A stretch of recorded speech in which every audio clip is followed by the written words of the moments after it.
guys, so here's the notes for 6.2 day 3. We're going to once again rationalize the denominator. Now we're going to be dealing with cube roots. Now this is actually going to be a lot different than what we did with the square roots. With square roots, we could just, whatever we saw in the denominator, we just multiply the top and bottom by it and then simplify. But we can't necessarily do that here.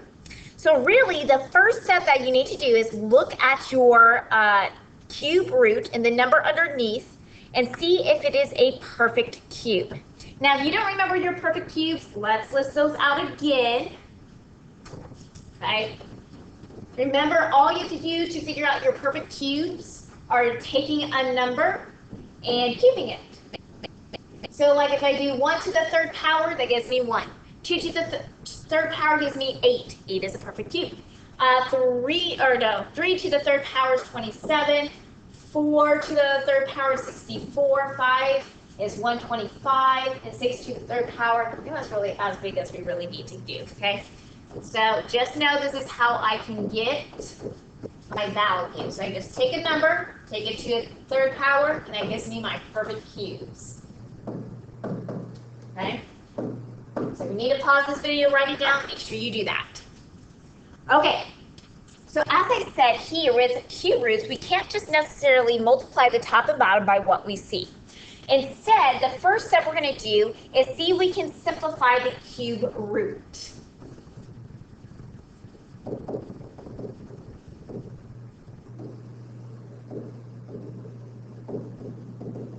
So see if you can simplify the denominator. Okay? So meaning that, I'm going to rewrite this, 7 cube root of 54. Let's see, well, first of all, we know 54 is not a perfect cube if we look at our list. But we might be able to see if there is a perfect cube that goes into 54. Well, there is. The largest perfect cube that goes into it is actually 27. So 27 times 2 gives us that 54. So now I'm going to go ahead and simplify that. So now I have 7. Cube root of 27 is going to be 3, and then we have 3 cube root of 2. Okay, now that I've simplified, the next step is to still kind of get rid of that radical in the denominator. Now, in order to get rid of the radical in the denominator,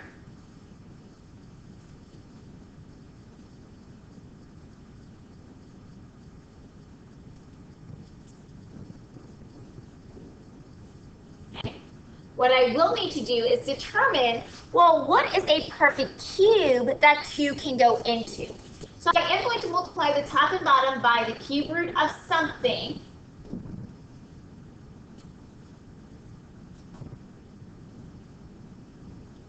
But I do need to make sure that I do have a perfect cube in the denominator.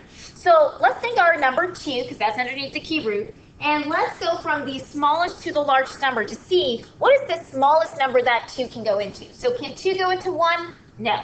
Can 2 go into 8? Yes. So 8 is the perfect cube that 2 can go into. So now we have to think, well, how many times does 2 go into 8?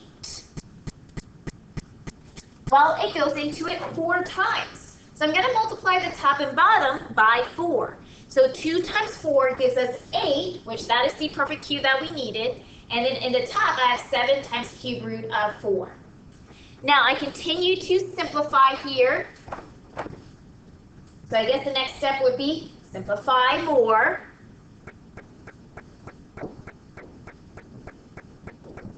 Okay. So I have 7 cube root of 4 all over 3 cube root of 8. Well, the cube root of 8 is 2, so I have 7 cube root of 4 over 3 times 2, and then I have 7 cube root of 4 over 6. So our last thing we need to do is decide if the numbers outside the radical, if they can be simplified a little bit more. Well, the 7 and the 6, they can't be simplified more, so 7 cube root of 4 over 6 will be our final answer here. Okay, let's go ahead and look at the next one. So next one, we have cube root of 250 over cube root of 2. Now, if you notice, this one looks a little bit different than the past 3 problems we've done.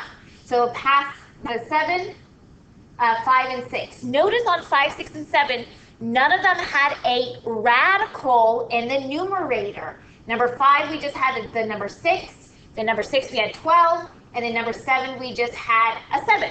Okay? Now, if you do have a radical in the numerator, see if you can divide the two numbers. So this is what I mean. So remember when we talked about multiplying, that if you have the same radical and there's numbers underneath them, you can multiply. We can actually use the same property with division. So here, as long as your numbers are underneath the same radical, we can see if we can divide. So what I mean by that is I'm going to go ahead and put 250 divided by 2 all underneath one radical. Now from here, I'm going to see if I'm able to get a nice number when I do 250 divided by 2. Remember, we don't want any decimals, so no decimals should be in your answer. Well, when I do 250 divided by 2, I do get 123. So now I have a cube root of 120, sorry, not 123, 125. Now let's see if 125 is a perfect square. If it is, the cube root of 125 is 5. Now remember, if you need to use your calculator to help you, you can. Remember, you can go to math, and it'll be number 4, do 125, and we get 5. So here, our final answer for number 8 is just going to be 5. And that's going to be our answer there. Okay? Okay, make sure you guys work on the homework assignment, and if you have any questions, make sure you contact me. I'll see you guys later.